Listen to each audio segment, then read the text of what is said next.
জন্মদিন পালন করা নিয়ে ইসলামে যা বলা হয়েছে, সময়ের সঙ্গে সঙ্গে অনেক কিছুই বদলেছে। পৃথিবী পাল্টে গেছে, প্রতিনিয়ত এখনও প্রতিযোগিতা চলছে। মানুষ নিজেকে এগিয়ে নেওয়ার জন্য লড়াই করছে। পূর্বের যুগ আর বর্তমানের মানুষের চিন্তা ভাবনা, জীবনযাপন, উৎসব আয়োজন সবকিছুতে পরিবর্তন ঘটেছে। এই সময়ে এসে মানুষের ভেতর উৎসব প্রবণতা বেড়ে গিয়েছে। যে কোনো উপলক্ষ ঘিরে মানুষ আমোদে মেতে উঠতে ভালোবাসে। উৎসব আয়োজনের মুখর হতে নিত্য নতুন পদ্ধতি অবলম্বনের চেষ্টা করেন সবাই। এই ক্ষেত্রে উন্নত রাষ্ট্রগুলোর উদযাপন পদ্ধতি অনুসরণ করতে দেখা যায় অনেককে। উন্নত রাষ্ট্রগুলোতে বিয়ে, বিভিন্ন বর্ষপূর্তি, জন্মদিন পালনের উপলক্ষ এখন অনুসরণ করেন সবাই।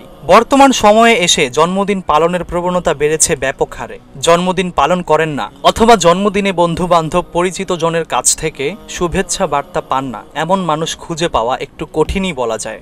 জন্মদিনের উৎসব আয়োজন থেকে কেউ দূরে সরে থাকতে চাইলেও শুভাকাঙ্ক্ষীদের আন্তরিকতায় তা সম্ভব হয়ে ওঠে না অনেক সময়। তবে ধর্মীয় অনুশাসন মেনে চলতে আগ্রহীদের এই প্রবণতা থেকে বেঁচে থাকার চেষ্টা করা উচিত।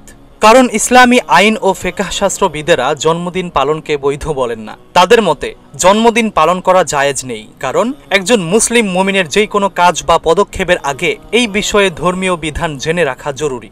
আল্লাহর রাসূল সাল্লাল্লাহু আলাইহি ওয়াসাল্লাম ও সাহাবায়ে কেরাম এই বিষয়ে কি বলেছেন, কি করেছেন তা জানা জরুরি। আর আল্লাহর রাসূল সাল্লাল্লাহু আলাইহি ওয়াসাল্লাম ও সাহাবীদের জীবনী দেখলে জন্মদিন পালনের কোনো নজির পাওয়া যায় না।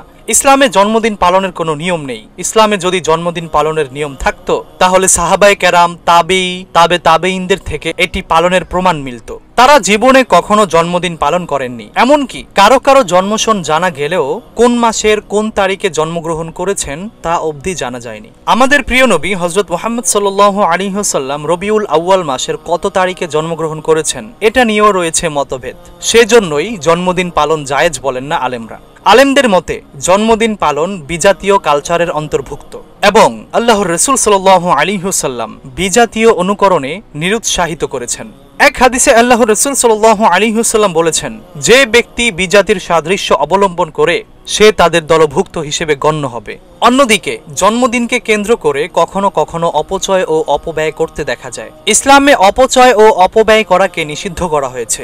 অপচয় নিষিদ্ধ করে সূরা আরাফের ৩১ নম্বর আয়াতে আল্লাহ তাআলা ইরশাদ করে বলেন, তোমরা আহার করো ও পান করো, কিন্তু অপচয় করো না।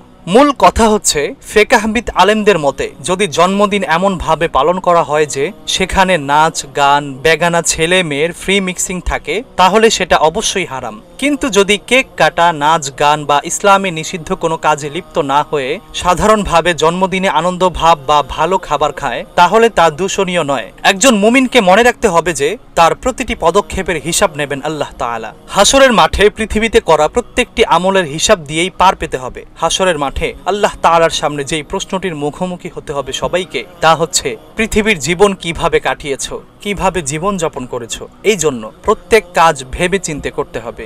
আল্লাহ তাআলা আমাদের সকলকে সঠিক বুঝ দান করুন। আমিন।